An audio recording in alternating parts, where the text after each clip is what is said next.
तो अपन कर रहे थे, आत्मा अपन ने कंप्लीट कर लिया और पंच पंचीकरण भी अपन ने कंप्लीट कर लिया, ठीक है। अब करेंगे अपन आत्मा में ज्ञान की प्रवृत्ति, कि भाई आत्मा को ज्ञान की प्रवृत्ति कैसे होती। अब आत्मा के बारे में आप सब जान गए कि भाई आत्मा है दो प्रकार की, परमात्मा जीवात्मा, जीवात्मा दो प्रकार की, अतिवाहिक सूक्ष्म लिंग, दूसरी स्थूल शरीर। स्थूल शरीर का निर्माण भी अपन ने देख लिया कि पंच महाभूतों से होता है और इसमें आत्मा का जब संयोग होता है इसे षड धातु शरीर कहते हैं। अब अगला टॉपिक है आत्मा में ज्ञान की प्रवृत्ति। जो अपने शरीर में आत्मा होती है उसको ज्ञान कैसे प्राप्त होता है। शरीर रूपी रथ में निवास करने वाली आत्मा को ही ज्ञान का अधिकरण माना गया है। कि शरीर रूपी रथ, जो अपना शरीर है ना, उसको एक तरीके से यूज कर रही है, कौन? आत्मा यूज कर रही है, ठीक है। उसी को आत्मा को ही ज्ञान का अधिकरण माना जाता है। यथा ज्ञान है अधिकरण है आत्मा। ये लाइन बार बार आ रही है तो ये आपको रट लेनी चाहिए कि भाई ज्ञान का जो अधिकरण है किसको ग्रहण होता है? आत्मा को ही ग्रहण होता है। आत्मा का संयोग करण मन बुद्धि इंद्रियों से होने पर ही आत्मा को ज्ञान उत्पत्ति होती है। आत्मा को ही अधिकरण होता है, आत्मा को ही ज्ञान होता है, लेकिन किन की सहायता से? मन की सहायता से, बुद्धि की सहायता से और इंद्रियों की सहायता से। अगर ये इनमें कोई प्रॉब्लम है, इनमें कोई विकृति है, तो आत्मा को ज्ञान नहीं होगा, ठीक है। तो ये मन बुद्धि इंद्रियां ये क्या है? हेल्पिंग है, फैक्टर हैं, सहायक फैक्टर हैं, ठीक है। जब आत्मा मन के साथ हो, सबसे पहले आत्मा का मन के साथ संयोग होना चाहिए, मन का इंद्रियों के साथ यथा आँख, और इंद्रिया इंद्रियार्थ शब्द आदि के साथ आँखों द्वारा देखना संयुक्त होती है, तब ज्ञान होता है। अब समझो इस चीज़ को, जैसे कि मैं आपको पढ़ा रहा हूँ, ठीक है, तो आपका आत्मा मन के साथ संयुक्त हो, भैया मुझे पढ़ना है, मुझे ध्यान देना है, सुनना है, तो आपका मन कंट्रोल हुआ। अब मन इंद्रियों के साथ, तो मन कौन सी इंद्रियाँ? कान के साथ, जो मैं बोल रहा हूँ आपको सुनना है, तो मन का इंद्रियों के साथ संपर्क होना चाहिए। यहाँ पे आँख दे रखा है तो मैंने कान बताया एग्जाम्पल। इंद्रियों का इंद्रियार्थ, अब उस कान का किसके? शब्द के साथ। जैसे जो मैं शब्द बोल रहा हूँ ना, वो आपको सुनने पर ध्यान देना है, तो उस इंद्रिया का जो इंद्रिया है, मतलब आपकी जो इंद्रिय श्रोत्र इंद्रिया है, उसका उस शब्द पे जो मैं बोल रहा हूँ उस पर ध्यान देना जरूरी है, तब आपको ज्ञान होगा। किसकी सहायता से?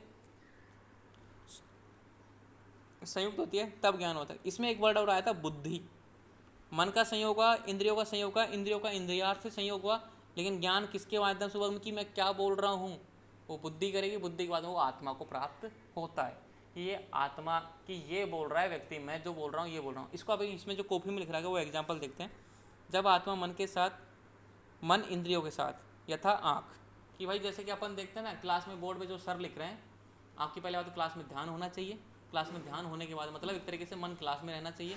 क्लास से बाहर जाओगे तो आपको दिखाई नहीं देगा, बोर्ड पे चाहे कुछ भी लिखो सर आपको दिखाई नहीं देगा, क्योंकि आपका ध्यान बोर्ड पे नहीं है। तो जब आत्मा मन के साथ, मन इंद्रियों के साथ यथा आँख, कि मन का अब आपको देखना है तो कोशिश कर रहे हो आप देखने की, क्लियर।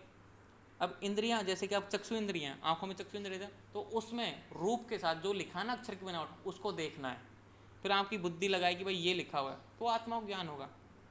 अगर आप देखो यहाँ पे, जब मन बुद्धि इंद्रिया विकार, देखो यहाँ पे आ गया ना मन बुद्धि इंद्रिया, तो जो बुद्धि मन इंद्रिया विकारग्रस्त हो,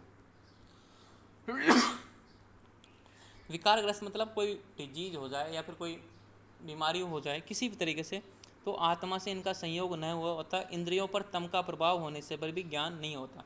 इंद्रियां मतलब फिर तम का प्रभाव, तम क्या है? अंधकार है, एक तरीके से अज्ञानता है, ठीक है, तो भी आपको ज्ञान नहीं होगा। आप आत्मा तो नॉलेज प्राप्त करना चाहती है, लेकिन आपका मन आपके कंट्रोल में नहीं है, आपकी इंद्रियां आप पे कोई, जैसे आँख फूट गई, कान में कोई फ्रैक्चर हो गया, ठीक है, कान में मतलब आपकी कुछ ना कुछ प्रॉब्लम हो गई।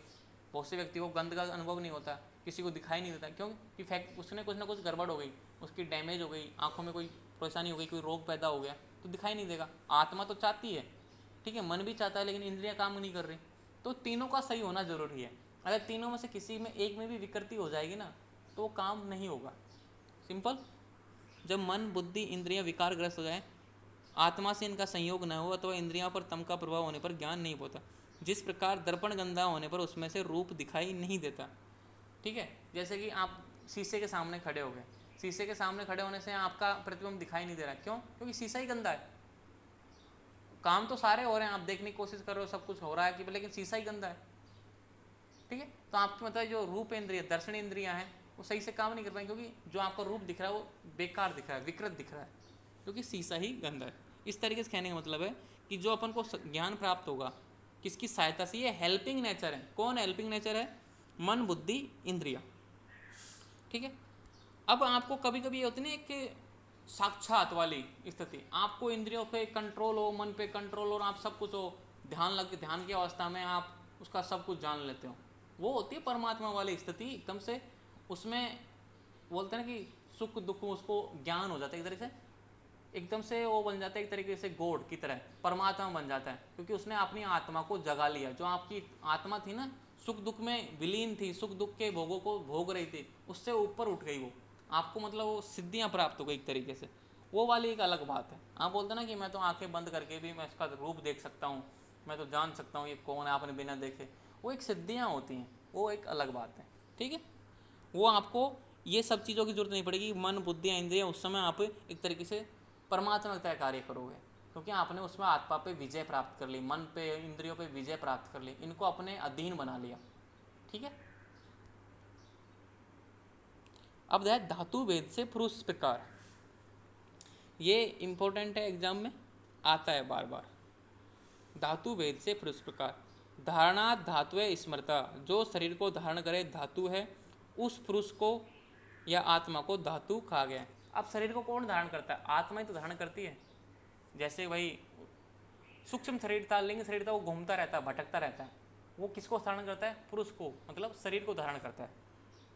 जो शरीर को धारण करे धातु है, अतः पुरुष को धातु कहा गया, मतलब उस आत्मा को धातु खाया गया। तो धातु भेद से पुरुष के प्रकार, तो किसकी बात कर रहा है ये? आत्मा, पुरुष को धातु खा गया। यहाँ पे जो आत्मा थी उसको धातु खा गया। बहुत कॉम्प्लिकेटेड लाइन है, लेकिन समझ में आनी चाहिए आपको। जो शरीर को धारण करे, कौन धारण करता है शरीर को? शरीर में कौन प्रवेश करता है? आत्मा ही तो प्रवेश करती है। कौन सी आत्मा प्रवेश करती है? अतिवाहिक लिंग सूक्ष्म शरीर आत्मा प्रवेश करती है, तो उसी को पुरुष बोला है, उस आत्मा को। ठीक है। तो उस धातु भेद से पुरुष के प्रकार, तो धातु भेद से आत्मा के प्रकार, किस भेद से? धातु भेद से आत्मा के प्रकार हैं ये।